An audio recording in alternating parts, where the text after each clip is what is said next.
लीजिए सुनिए डेनियल डिफो के लिखे उपन्यास रॉबिन्सन क्रूसो का भाग 47 उपनिवेश में समाज और धर्म संस्थापन, मेरी यानी समीर गोस्वामी की आवाज में।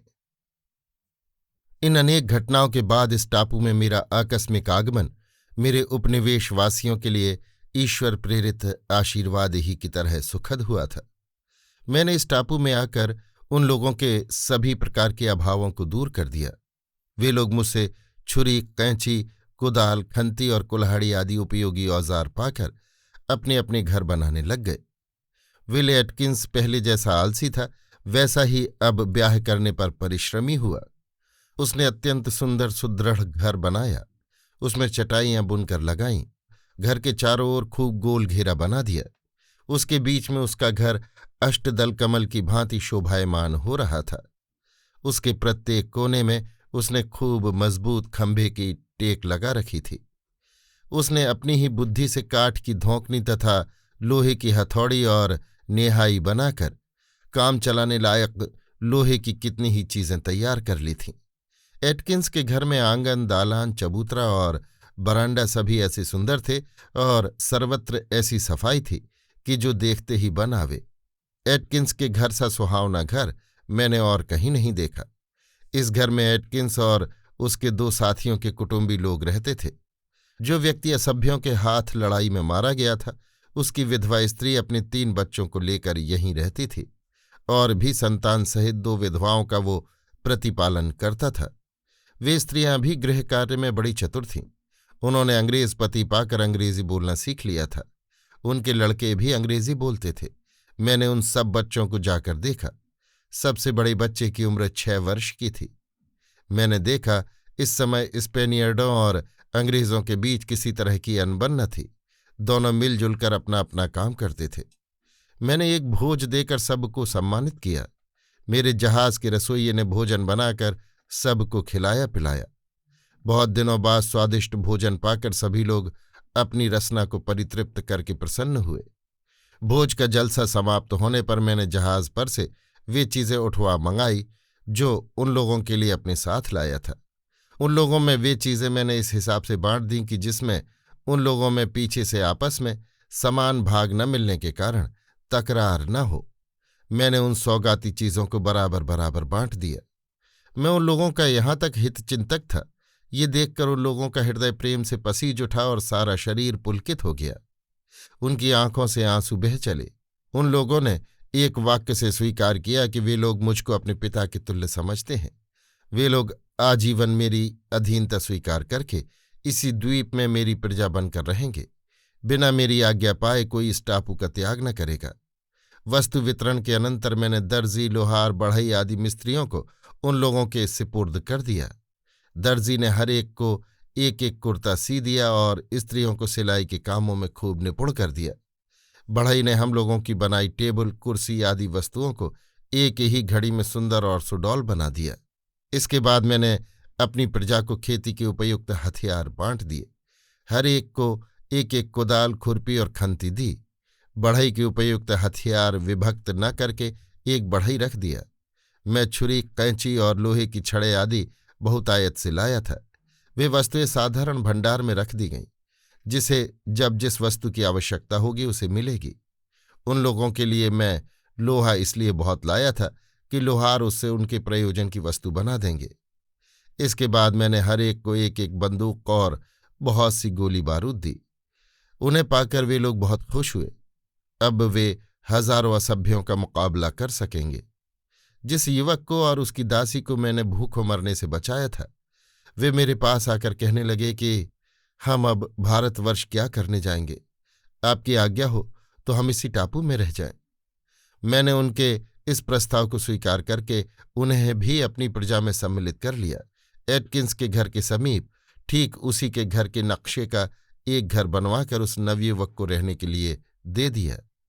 मेरे साथ जो पुरोहित आए थे वे बड़े धार्मिक, शिष्ट और सांप्रदायिक विषय में खूब पहुंचे हुए थे। उन्होंने एक दिन मुझसे कहा, देखिए साहब, आपकी अंग्रेज प्रजा असभ्य जाति की स्त्रियों से पति पत्नी का संबंध जोड़कर निवास कर रही है, परंतु इन लोगों ने सामाजिक प्रथा या कानून के अनुसार ब्याह नहीं किया है। ऐसी अवस्था में संभव है कि जब ये लोग चाहेंगे तब इन निराश्रय रमणियों को छोड़ देंगे। इसलिए इस दोषोद्धार के हेतु उनका उन स्त्रियों से विधिपूर्वक ब्याह करा देना चाहिए। विवाह बंधन कुछ साधारण संपर्क नहीं है कि जब चाहें उससे अलग हो जाएं। जब आप उन लोगों के नेता हैं तब उन लोगों के संपत्ति संबंधी शुभाशुभ के आप जैसे भागी हैं, वैसे ही उनके नैतिक शुभाशुभ के भी आपको उचित है कि उनको यथाविधि ब्याह दें। मैंने उनकी धर्मनिष्ठा देख प्रसन्न होकर कहा, मुझे इतना समय कहाँ, मैं दूसरे के जहाज का एक यात्री मात्र हूं। यहाँ रहने के लिए मैंने 12 दिन की छुट्टी ली है। इसके बाद जितने दिन विलंब करूंगा उतने दिनों के लिए 50 रुपये रोज के हिसाब से हर्जाना देना होगा। यहाँ मुझको आज 13 दिन हो गए। अधिक विलंब करने से मुझे भी इसी टापू में रहना होगा। इस बुढ़ापे में फिर निर्वासन का दुख भोगने की इच्छा नहीं होती। पुरोहित ने कहा, तो मुझे आप यहाँ छोड़ते जाएं। मैं इन लोगों को धार्मिक शिक्षा दूंगा और इन लोगों के हृदय में ईश्वर की भक्ति स्थापित करने की चेष्टा करके अपने को धन्य मानूंगा। उनके मुख की उज्ज्वल शोभा और उत्साह देखकर मैं दंग हो रहा। आखिर मैंने पूछा, क्या आपने इस बात को भली भांति सोच लिया है कि इस निर्जन टापू में रहना कितना कष्टकर है और यहां से इस जीवन में देश लौट जाने की संभावना भी नहीं है? हो सकता है इसी टापू में जीवन लीला समाप्त हो। ये बातें जानकर भी वे इस टापू में रहने को राजी हुए। उन्होंने कहा, इन धर्महीन नर नारियों के मन में परमेश्वर की महिमा और दया भाव का ज्ञान उपजा कर यदि इन्हें सतपथ पर ला सकूंगा तो मैं अपने जीवन को सफल समझूंगा। तब मेरा ये द्वीपांतरवास भी परम सुख का कारण होगा। हाँ, यदि आप कृपा करके अपने सेवक फ्राइडे को यहाँ छोड़ जाएं तो मेरा विशेष उपकार हो। ये मेरा दुभाषिया बनकर मुझे इस काम में यथेष्ट सहायता देगा। फ्राइडे को मैं अपने पास से जुदा नहीं कर सकता था। उससे बिलग होने की बात सुनकर मैं अधीर हो उठा। ऐसे आज्ञाकारी निष्कपट भृत्य को प्राण रहते क्या कोई अपनी आंखों के सामने से हटा सकता है? मैंने पुरोहित से कहा, फ्राइडे को छोड़ना मेरे लिए नितांत कष्टकर है, किंतु आप जिस काम में अपने जीवन का उत्सर्ग कर रहे हैं उस काम की सहायता के लिए मुझे भृत्य विच्छेद का कष्ट स्वीकार करना लाजमी है। परंतु बात यह है कि मैं किसी तरह फ्राइडे को छोड़ भी दूं तो वो मुझे न छोड़ेगा। ये सुनकर पुरोहित चिंतित हुए। वे बेचारे फ्रांसीसी थे। वे किसी की भाषा नहीं समझते थे और न कोई दूसरा ही उनकी बोली समझ सकता था। तब उपाय क्या? तो क्या भगवान की महिमा के प्रचार का कोई उपाय न होगा?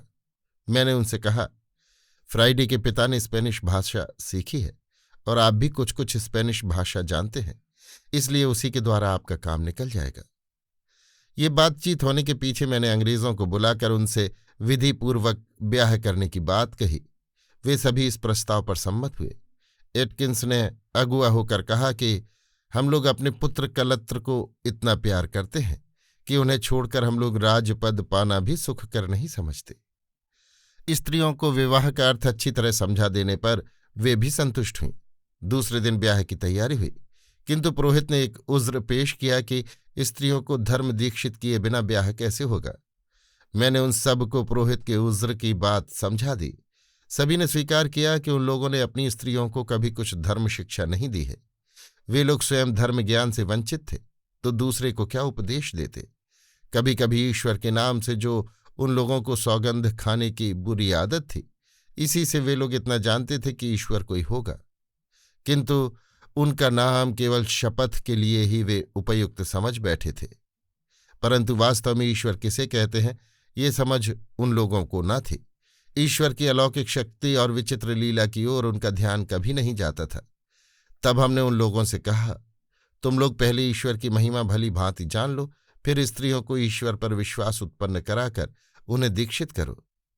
एटकिंस ने लंबी सांस लेकर कहा, हा भगवान, मैं तो अत्यंत दुराचारी और पापिष्ठ हूं। मैं ईश्वर की महिमा के प्रचार करने का उपयुक्त पात्र नहीं। मैंने कहा, सबके अपेक्षा तुम ही विशेष उपयुक्त हो। दुष्कर्मी और पापियों को ईश्वर अनुताप के द्वारा पवित्र करके उन पर अपनी दया और महत्व का प्रकाश करते हैं।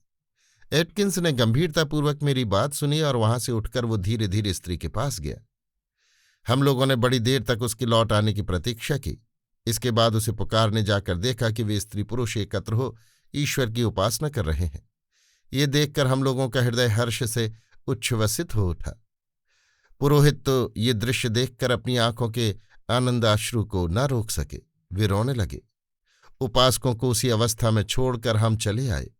हमने जो उनको उपासना करते देखा था वो बात गुप्त ही रही, किसी से हम लोगों ने कही नहीं। कुछ देर बाद एटकिंस के लौट आने पर मैंने उससे बात ही बात में पूछा, एटकिंस, तुमने कहाँ तक लिखना पढ़ना सीखा था? तुम्हारे पिता कौन थे? एटकिंस, मेरे पिता पादरी थे। मैं, उन्होंने तुमको क्या शिक्षा दी थी? एटकिंस, उन्होंने मुझको शिक्षा देने में कोई त्रुटि नहीं की, किंतु मैंने उनका एक भी उपदेश ग्रहण नहीं किया। मैं बड़ा पापिष्ठ था, मैं ही अपने पिता की मृत्यु का कारण हुआ। मैं, तो क्या तुमने अपने बाप को मार डाला? एटकिंस, मैंने अपने हाथ से उनका गला नहीं काटा, किंतु अपने विरुद्ध आचरण से उनके हृदय को संतप्त करके मैं ही उनकी असमय मृत्यु का कारण हुआ था। मैं, अच्छा एटकिंस, इन बातों को जाने दो, बीती हुई बातों की आलोचना से क्या फल? इस बात की चर्चा से तुम्हें कष्ट तो नहीं हो रहा है? एटकिंस, क्या कष्ट कुछ ऐसा वैसा है, वो मैं आपसे क्या कहूं? मैं, कुछ कहने की जरूरत नहीं, तुम्हारे कष्ट का अनुभव स्वयं मेरे मन में हो रहा है।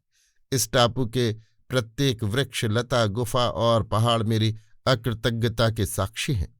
मैं भी अपने बुरे आचरण के द्वारा अपने पिता की मृत्यु का कारण हुआ था। तुम में और मुझ में भेद इतना ही है कि तुम मेरी अपेक्षा अधिक अनुतप्त हुए हो। पर यह तो बतलाओ कि ऐसा भाव तुम्हारे मन में क्यों कर उत्पन्न हुआ? एटकिंस, मैं अभी पहले पहल अपनी स्त्री को ईश्वर विषय ज्ञान सिखलाने की चेष्टा कर रहा था, पर मैं उसे क्या सिखलाऊंगा? मैं ही उसके पास से धर्म तत्व की शिक्षा प्राप्त कराया हूं। मैं, अच्छा एटकिंस, ये तो कहो कि तुमने स्त्री को क्या समझाया? एटकिंस अपने और अपनी स्त्री के कथोपकथन का वर्णन करने लगा। एटकिंस ने पहले स्त्री को ये समझा दिया कि ब्याह क्या है। इसके बाद उसने क्रम क्रम से ईश्वर का महत्व और उनकी अतुल दया की बात समझाई। वो इतना बड़ा पापिष्ठ था, तब भी भगवान ने उसके अनेकानेक अपराधों को भुलाकर उसे स्वास्थ्य, आनंद, भोजन, पान और प्रणय का सुख प्रदान कर उसे सुरक्षित कर रखा है। इसके लिए उन्हें एक बार भी अब तक इस मुंह से धन्यवाद तक नहीं मिला। वे अपनी मूर्ख संतान को सत्य धर्म के पथ पर लाने की चेष्टा करते हैं।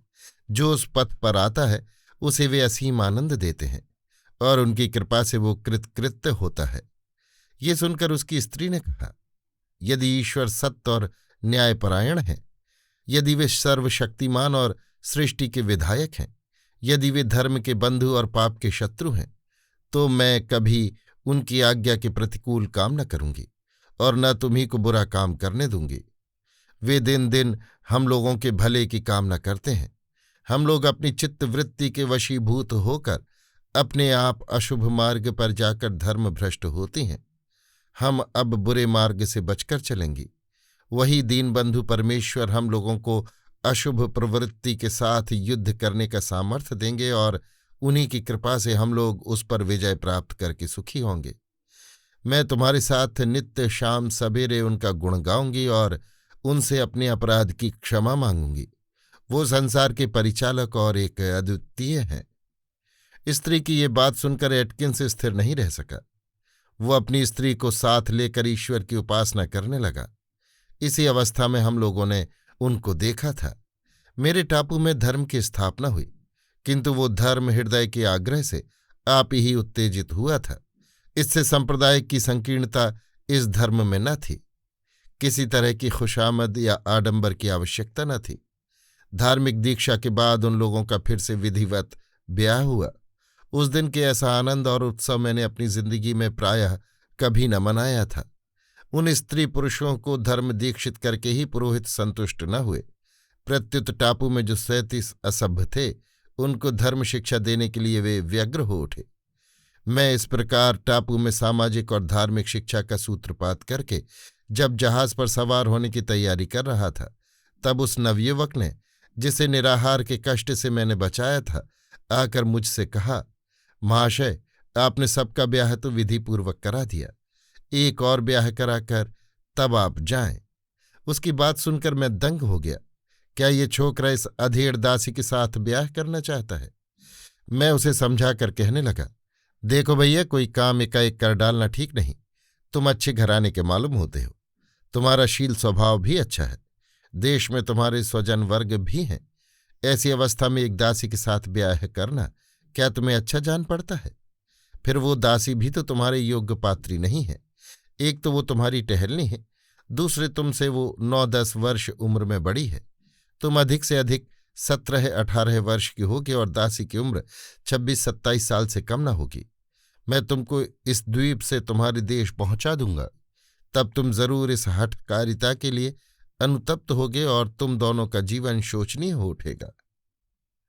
मैं असम ब्याह के अनेक दोषों के संबंध में एक लंबी वक्तृता देने चला था, किंतु उसने मुस्कुराकर बड़ी नम्रता से मेरे व्याख्यान में बाधा डालकर कहा, महाशय, आपने मेरी बात समझी नहीं।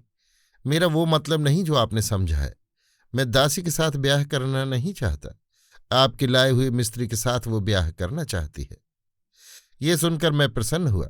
वो दासी जैसी शांत स्वभावा, शिष्ट और सुशीला थी, वैसा ही उसने अपने लिए वर भी चुना था। मैंने उसी दिन उस दासी का ब्याह कर दिया। उन वधू वरों को मैंने यौतुक स्वरूप कुछ जमीन दी और उस नवयुवक को भी थोड़ी सी जमीन दी। पीछे ये लोग आपस में जगह जमीन के लिए लड़ाई झगड़ा न करें, इसलिए सबके रहन सहन, खेत खलिहान आदि के योग्य जमीन के चारों ओर की सीमा निर्दिष्ट करके पट्टा लिख दिया और उन लोगों से कबूलियत लिखा ली। पट्टे पर मैंने अपनी मुहर कर दी और कबूलियत पर उन लोगों का हस्ताक्षर कराकर गवाहों से भी दस्तखत करा लिए। मैंने पट्टे में ये शर्त लिख दी कि इस जमीन की पैदावार पुष्ट दर पुष्ट तुम सुख से उपभोग कर सकोगे और ये जमीन बराबर तुम्हारे कब्जे में रहेगी। इसमें किसी को भी किसी प्रकार का उज्र न होगा। यदि कोई किसी की संपत्ति पर दावा करेगा तो वो दावा अनुचित समझा जाएगा। यदि आपस में किसी तरह का कोई झगड़ा छिड़ जाए तो वे लोग आपस में ही पंचों के द्वारा तस्फिया कर लें। उन लोगों का समाज साधारण तंत्र प्रणाली के अंतर्गत रहे। कोई किसी के ऊपर हुकूमत न कर सकेगा और न कोई प्रधान बनकर ही कोई काम कर सकेगा। सब लोग आपस में मिलजुल कर काम करेंगे। 37 असभ्यों को भी इस समाज के अंतर्गत कर लेना होगा। वे लोग मजदूरी करके अपना गुजारा करेंगे, किंतु वे लोग एकदम खरीदे हुए दास न समझे जाएं। उन लोगों को इतनी स्वाधीनता अवश्य रहेगी कि वे जहां चाहे कमा खाएं। किसी का उन पर जोर नहीं रहेगा। मैंने इस प्रकार की व्यवस्था कर दी जिससे कोई किसी के साथ मेरे परोक्ष में विवाद न करे। असभ्यों में प्रायः सभी ने मजदूरी करना स्वीकार किया। उनमें सिर्फ 4-5 व्यक्तियों ने खुद खेती करके जीवन निर्वाह करने की इच्छा प्रकट की। उन्हें भी मैंने थोड़ी थोड़ी जमीन खेती के लिए दी। वे असभ्य लोग अब सभ्य मंडली में आने से शिक्षा दीक्षा के उपयुक्त पात्र समझे गए। दासी सचमुच ही बड़ी धर्मशीला थी। उसने सब स्त्रियों को धर्मोपदेश देकर सबके हृदय में धर्मनिष्ठा जागृत कर दी। विल एटकिंस पुरुषों में धर्म का प्रचार करने लगा। आहा, ईश्वर की बड़ी विचित्र महिमा है। जो व्यक्ति 2 दिन पहले उनका नाम न लेता था, वही आज उनकी महिमा का सर्वश्रेष्ठ प्रचारक बन बैठा। मैंने इन लोगों को अपनी बाइबिल दी। एटकिंस ने उस ग्रंथ को देखकर बड़े आग्रह से दोनों हाथों से उठा लिया और मारे खुशी के उसकी आंखों से आंसू बहने लगे। उसने अपनी स्त्री को पुकार कर कहा, देखो देखो, जिस ग्रंथ के लिए मैं भगवान से प्रार्थना कर रहा था वो ग्रंथ आज अनायास मुझे मिल गया। ये ग्रंथ हम लोगों की अज्ञता का निवारक, धर्मपथ का शिक्षक, विपद में सहायक और शोक के समय धैर्यदायक होगा। एटकिंस की स्त्री ने समझा कि स्वयं ईश्वर ने हम लोगों के उपकारार्थ ये ग्रंथ भेज दिया है। मैंने उन लोगों को समझा दिया कि ईश्वर अप्रत्यक्ष कारण होने पर भी वे मनवाड़ी के अगोचर हैं। वे जो कुछ करते हैं अप्रकट रूप से ही करते हैं। उनका अलौकिक कार्य ही उनके कारण होने का पूरा प्रमाण है। धूर्त पुरोहितगण इसी विषय को लेकर अनेक संप्रदाय कल्पित करके उन्हें विविध भ्रांत धारणाओं में उलझा रखते हैं, किंतु मेरी इच्छा थी कि मेरे टापू में बुद्धि विचार से ही धर्म की प्रतिष्ठा हो। मैं इन लोगों के लिए जल क्रीड़ा करने की उपयुक्त नाव और तोप लाया था। वे दोनों चीजें मैंने इन लोगों को न दी। कारण ये कि ये लोग जो इतने दिनों से आपस में लड़ते झगड़ते आए हैं, सो कौन जाने मेरे परोक्ष में ये लोग फिर वैसे ही झगड़ने लग जाएं, तब तो सर्वनाश ही होगा। मैं इन लोगों से विदा हो 6 मई को जहाज पर सवार हुआ। आजकल करते करते टापू में 25 दिन बीत गए। इंग्लैंड से मैं जो पशु लाया था वे रास्ते ही में मर गए थे। इसलिए द्वीप निवासियों से मैंने चलते समय कहा कि हो सकेगा तो ब्राजील से कुछ पशु भेज दूंगा। दूसरे दिन 5 बार तोप की आवाज के द्वारा रवानगी का संकेत करके मैं जहाज पर चढ़ा। भाग 48 फ्राइडे की मृत्यु। मैं अपने टापू का सुप्रबंध करके विदा हुआ। 3 दिन समुद्र यात्रा करने के पीछे नाविकों ने खूब जोर से चिल्लाकर कहा, पूरब ओर स्थल दिखाई दे रहा है। सांझ होने के पहले ही स्थल भाग का किनारा देखते ही देखते घोर कृष्ण वर्ण हो उठा। किंतु ऐसा क्यों हुआ, इसका कुछ कारण हम लोग समझ न सके। जहाज का मेट मस्तूल के ऊपर चढ़कर दूरबीन से देखकर चिल्ला उठा, सैन्य दल, सैन्य दल। मैं उसके कथन का विश्वास कर उसकी बात काटने लगा। तब वो बोला, आप मेरी बात का विश्वास कीजिए, डोंगियों पर करीब 1000 सैनिक सवार हो हमारी ओर दौड़े चले आ रहे हैं। ये सुनकर मैं और जहाज का कप्तान मेरा भतीजा बड़े ही अचंभे में पड़ गया। वो बेचारा कभी इतनी दूर न आया था। उस पर मेरे टापू में जाकर असभ्यों की भयंकर वृत्ति की कहानी सुनकर उसे अत्यंत भय हुआ था। उसने 2-3 बार मुझसे कहा, अब की बार वे लोग आकर हम लोगों को जरूर मारकर खा डालेंगे। मेरा भी मन स्थिर न था। कारण ये कि हवा रुक गई थी और समुद्र की तीक्ष्ण तरंग हम लोगों को हठात किनारे ही की ओर खींचे लिए जा रही थी। तथापि मैं सबको साहस देने लगा। ज्यों ही असभ्य हमारे समीप पहुंचे त्यों ही मैंने लंगर डालने का हुक्म दिया। वे लोग बात की बात में हमारे जहाज के पास आ गए। मैंने जहाज के पालों को उतारने और लंगर डालने की आज्ञा दी। जहाज के सामने और पीछे एक एक नाव उतारकर उन पर कतिपय सशस्त्र नाविकों को इसलिए सवार किया कि यदि असभ्य लोग जहाज में आग लगाने की चेष्टा करेंगे तो नाविक लोग बाल्टी के द्वारा समुद्र का जल सींचकर आग बुझा देंगे। किंतु असभ्य लोग हम लोगों के समीप आकर और एक बड़ा सा जहाज देखकर एकदम भौचक्का हो रहे। ऐसा प्रकांड जहाज तो उन लोगों ने अपने बाप की जिंदगी में आज तक कभी न देखा था। हम लोगों के साथ वे कैसा व्यवहार करें ये उन लोगों की समझ में न आता था। तथापि वे लोग जान पर खेल कर एक बार जहाज के बिल्कुल पास आए और हमारे जहाज को चारों ओर घूम कर देखना चाहा। मैंने नाविकों से कहा, खबरदार, उन लोगों को हमारे जहाज से भिड़ने मत देना। ये हुक्म पाकर नाविकों ने उन असभ्यों को हाथ का इशारा देकर दूर रहने को कहा। उस इशारे का मतलब समझकर वे लोग अपनी डोंगियों को हटा ले गए। फिर हमारे जहाजियों को लक्ष्य करके उन लोगों ने एक साथ 50 तीर छोड़े। इससे हमारे जहाज का एक नाविक पूरे तौर से घायल हुआ। मैंने कई एक काठ के तख्ते नावों पर उतरवा दिए। नाविक गण तख्ते खड़े करके उनकी आड़ में छिप रहे। अब मैंने उन्हें बंदूक चलाने की मनाही कर दी। आध घंटे तक इतस्ततः करने के बाद वे लोग झुंड बांधकर जहाज के पश्चात भाग के खूब नजदीक आ गए। तब हम लोगों ने उन्हें स्पष्ट रूप से देखा। उनमें कई ही मेरे पुराने परिचित थे। द्वीप निवास के समय कई बार उन लोगों के साथ मेरा मुकाबला हो चुका था। मैंने अपनी तोपों को ठीक करके फ्राइडे को डेक के ऊपर इसलिए भेज दिया कि वो अपनी देश भाषा में अपने देशवासियों से उनके आगमन का कारण पूछे।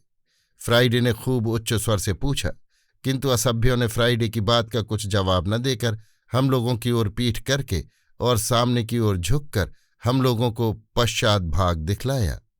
ऐसा वीभत्स व्यवहार हम लोगों के प्रति अपमान या युद्ध के लिए सन्नद्ध होने का संकेत है, ये मैं न समझ सका। किंतु उन लोगों को इस तरह करते देख फ्राइडे ने चिल्लाकर कहा, देखो देखो, ये लोग अभी बाण बरसावेंगे। उसकी बात पूरी होते न होते टिड्डी दल की तरह सैकड़ों बाण एक साथ उड़कर जहाज पर आ गिरे और कई बाण मुझे अत्यंत दुख देकर फ्राइडे के शरीर में चुभ गए। 3 बाणों की सख्त चोट लगने से फ्राइडे मर गया। उसके पार्श्ववर्ती और भी 3 व्यक्ति मरे। वे असभ्य होकर भी ऐसे अचूक तीरंदाज थे। मैंने अपने पुराने भृत्य की मृत्यु से अत्यंत क्रुद्ध होकर एक साथ 9 तोपें सीधी कर असभ्यों पर गोले बरसाने की आज्ञा दी। एक साथ 9 तोपों का भयंकर शब्द उन लोगों के पुरुषों ने भी आज तक कभी न सुना था। उनकी 3-4 नावें एक दम भर में उलट गई। फ्राइडे मेरा मित्र, नौकर, मंत्री, साथी और पुत्र सब कुछ था। उसकी मृत्यु से मैं ऐसा क्रुद्ध हुआ कि वे असभ्य सब के सब मारे जाकर उनकी सब नावें नष्ट भ्रष्ट हो जलमग्न हो जाती तो कदाचित मेरे हृदय का ताप कुछ शांत होता। एक ही साथ उतनी तोपों की आवाज होने से असभ्य दल में बड़ी खलबली मच गई। नावों में परस्पर टक्कर लगने से 13-14 नावें टुकड़े टुकड़े हो गईं और उनके सवार समुद्र में गिरकर तैरने लगे। और लोग अपनी अपनी नाव खेकर बड़े वेग से भाग चले। उन लोगों ने कुछ भी खबर नहीं ली कि हमारे नौकाहीन साथियों की क्या दशा हुई। जलमग्न लोगों में प्रायः सभी मर मिटे। केवल एक व्यक्ति को हमारे जहाज वालों ने जहाज पर खींचकर बचा लिया था। उस दिन संध्या समय खूब तेज हवा बहने लगी। तब हम लोग पाल तान कर ब्राजील की तरफ रवाना हुए। वो बंदी असभ्य ऐसा दुखी था कि न कुछ खाता था और न कुछ बोलता था। मैंने देखा कि वो उपवास करते ही करते मर जाएगा। तब मैंने उसे जहाज की डोंगी में उतार कर इशारे से कहा, कुछ कहो तो कहो, नहीं तो तुझे अभी समुद्र में फेंक दूंगा। तब भी वो कुछ न बोला।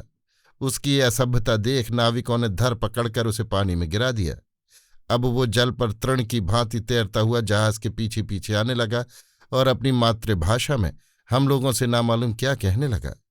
इसके बाद वो फिर जहाज पर चढ़ा लिया गया। अब से वो कुछ कुछ हम लोगों की बात मानने लगा। जहाज मजे में जा रहा है, किंतु प्रिय सेवक फ्राइडे के वियोग से मेरे चित्त में चैन नहीं। मैंने बड़ी श्रद्धा और सम्मान के साथ समुद्र में उसको प्रवाह किया। उसके मृत शरीर को भली भांति कपड़े से ढककर और उसे एक बक्स में बंद कर समुद्र में डाल दिया। उसके सम्मानार्थ 11 बार तोप दागी गई। इसके बाद सभी चुप हो रहे। मेरे परम विश्वासी प्रीतिभाजन स्वामी भक्त कर्तव्यनिष्ठ निश्चल सत्यशील और सहृदय भृत्य की जीवन लीला समाप्त हुई। ऐसा सत्सेवक सौभाग्य से ही किसी को मिलता है। आज बार बार मैं अपने मन में यों कहने लगा, बहुत दिनों में भ्रमण कर लौटे हम निज गेह, हाय हमारा भृत्य वो चला गया तज देह। भाग 49 क्रूसो का फिर ब्राजील में आना। 12 दिन समुद्र यात्रा करने के बाद हम लोगों ने अमेरिका का उपकूल देखा। इसके 4 दिन बाद हम लोगों ने ब्राजील पहुंचकर लंगर डाला। ये वही जगह थी जहां से मेरे सौभाग्य और अभाग्य की सूचना आरंभ हुई थी। हम लोग ब्राजील में आए तो सही, किंतु हम लोगों को स्थल में उतरने की आज्ञा नहीं मिली। मेरे पुराने हिस्सेदार अब भी जीवित थे। मेरे और उनके बीच जो शर्तनामा लिखा गया था वो भी इस समय हम लोगों का कोई उपकार न कर सका। सौदागरों ने हम लोगों के लिए बहुत कुछ सिफारिश की, किंतु उससे भी कुछ फल न हुआ। मेरे द्वीप के अद्भुत कार्यकलाप की ख्याति भी हम लोगों को इस अनुग्रह का पात्र नहीं बना सकती थी। तब मेरे हिस्सेदार को स्मरण हुआ कि मैंने वहीं की धर्मशाला के फंड और दरिद्रों के भरण पोषण के लिए यत्किंचित दान दिया था। इससे उन्होंने धर्मशाला में जाकर महंत को मेरी उदारता का स्मरण दिलाया और उन्हें नगराधीश के निकट हम लोगों के लिए जहाज से उतरने की अनुमति लाने को भेजा। बड़ी मुश्किल से मैं, मेरा भतीजा यानी कप्तान और 6 व्यक्ति, कुल 8 आदमियों को जहाज से उतरने की आज्ञा मिली, किंतु ये भी इस शर्त पर कि हम लोग जहाज से कोई माल न उतारेंगे और बिना सरकार की आज्ञा के किसी व्यक्ति को वहां से अपने साथ न ले जा सकेंगे। इस शर्त का पालन इतनी कड़ाई से हुआ कि अपने हिस्सेदार को उपहार देने की सामग्री भी मैं बड़ी कठिनाई से जहाज पर से उतारने पाया। मेरे हिस्सेदार बड़े सज्जन थे। वे भी मेरी ही भांति बिना कुछ पूंजी के व्यापार शुरू करके अब अच्छे धनी हो गए थे। जितने दिन तक हम लोग जहाज से न उतर सके उतने दिन तक उन्होंने तरह तरह की खाने पीने की स्वादिष्ट वस्तुएं भेजकर हम लोगों का सत्कार किया था। मैंने जहाज से उतरकर उनको प्रतिदान स्वरूप विविध उपहार दिए। मैं इंग्लैंड से जो एक छप्पर वाली नाव का फ्रेम लाया था उसमें इन्हीं की सहायता से तख्ते जड़वा लिए। उन्होंने मिस्त्री के द्वारा उसे भली भांति ठीक ठाक करा दिया। मैंने वो नाव एक व्यक्ति को सौंपकर उसकी मार्फत भांति भांति की चीजें अपने टापू में भेज दीं। हमारे साथ का एक नाविक टापू में जाकर रहने की इच्छा करने लगा। मैंने उसे भी जाने की आज्ञा दी। असभ्य बंदी को उसी के हवाले किया। वो नाविक का भृत्य होकर रहेगा। स्पेनियर्ड सरदार को मैंने एक चिट्ठी लिख दी कि इस नाविक को खेती के लिए जमीन, खेतीबाड़ी के उपयुक्त हथियार और अन्य आवश्यक वस्तुएं दे देना। नाव रवाना होने के पहले मेरे कारोबार के साझेदार ने मुझसे कहा कि हमारा परिचित एक सज्जन यहाँ के पुरोहित संप्रदाय की आंखों का कांटा हो रहा है। उस पर उनकी बुरी दृष्टि है। वो अपनी स्त्री और 2 लड़कियों को लेकर यहाँ से भागने का उपाय खोज रहा है। यदि आप उसको अपने टापू में भेजकर खेती के लिए जमीन दें और सब बातों का प्रबंध कर दें तो उस भले मानस का बड़ा उपकार हो। वो पुरोहितों के हाथ में कहीं पड़ गया तो वे उसे जीते ही जला डालेंगे। इस बात को मैंने तुरंत स्वीकार कर लिया। उन लोगों को अपने जहाज में लाकर छिपा रखा। जब नाव रवाना होने लगी तब उन्हें उस पर सवार कराकर विदा कर दिया। ये महाशय यहाँ के एक प्रसिद्ध काश्तकार थे। जाते समय ये अपने साथ कुछ ऊख की जड़ें इसलिए लेते गए कि वहां जाकर ऊख की खेती करेंगे। मैंने अपने द्वीप की प्रजा के लिए निम्नलिखित वस्तुएं भेज दी: 3 दुधार गाय, 5 भेड़ें, 22 सूअर, 2 घोड़ियां और 1 घोड़ा, तथा स्पेनियर्डों के विवाहार्थ 3 पोर्तुगीज रमणियां भी। ब्याहने योग्य और कन्याएं भी मैं भेज सकता था, किंतु स्पेनियर्डों में 5 ही व्यक्ति अविवाहित थे और सभी विवाहित थे। देश में उनके स्त्री पुत्र घर द्वार सब कुछ थे। 5 व्यक्तियों के विवाहार्थ मैंने 3 कन्याएं भेजी और 2 कुमारिकाएं उस भगोड़े भले मानस के साथ गई थीं। मेरी भेजी हुई वस्तुएं टापू में सुरक्षित पहुंच गई थीं और वहां के निवासियों के परम आनंद का कारण हुई थीं। इंग्लैंड पहुंचने पर जब मुझे उनकी चिट्ठी मिली तब मालूम हुआ कि उस समय 70 आदमी द्वीप में थे। उनमें बालकों की गिनती न थी। द्वीप के साथ मेरा यही अंतिम संपर्क था। द्वीप की बात खत्म हुई। अब वहां का वृत्तांत कहने का मुझे अवसर न मिलेगा। इसके अतिरिक्त पाठक गण केवल एक वृद्ध की निर्बुद्धिता का इतिहास पढ़ सकेंगे। वो वृद्ध कैसा कि एकदम ना समझ, विपत्ति की बार बार ठोकरें खाकर और दूसरे की अवस्था देखकर भी उसमें कुछ समझ न आई। 40 वर्ष का असाधारण कष्ट या आशातीत ऐश्वर्य भी उसे किसी प्रकार शांत न कर सका। किसी स्वाधीन सज्जन को जेल खाने में कैद होकर रहने की जैसे कोई आवश्यकता नहीं, वैसे ही मुझे भी भारतवर्ष में जाने की कोई आवश्यकता न थी। यदि मैं इंग्लैंड से एक छोटे से जहाज पर आवश्यक वस्तुओं को अपने टापू में ले जाता और इंग्लैंड के राजा से अनुमति पत्र ग्रहण कर इंग्लैंड के नाम से द्वीप को अपने अधिकार में करके उसकी रक्षा करता तो मेरी अक्ल की तारीफ की जा सकती। यदि मैं वहीं रहकर द्वीप से देशांतर को चावल भेजता और द्वीप निवासियों के लिए आवश्यक वस्तुएं देश से मंगाकर बनज व्यापार करता तो मैं अपनी बुद्धि का कुछ न कुछ परिचय देता। किंतु मुझे तो भ्रमण का रोग दबाए बैठा था। मेरे सुख के पीछे शनि ग्रह लगा फिरता था। द्वीप निवासियों का अध्यक्ष होकर ही मैं अपने को धन्य मान बैठा था।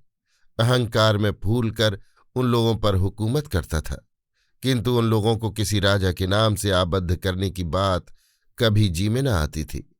यहाँ तक कि मैंने उस द्वीप का अब तक कुछ नाम भी न रखा था। वे लोग मुझको अपना सरदार मानते थे और मेरी आज्ञा के अनुसार चलते थे, किंतु वो भी उनकी इच्छा पर निर्भर था। उन पर जोर करने योग्य मेरी क्षमता ही क्या थी। कुछ दिन के बाद मुझे खबर मिली कि विल एटकिंस मर गया। 5 स्पेनियर्ड रुष्ट होकर देश चले गए हैं और सभी लोग देश लौट जाने के हेतु व्यग्र हो रहे हैं।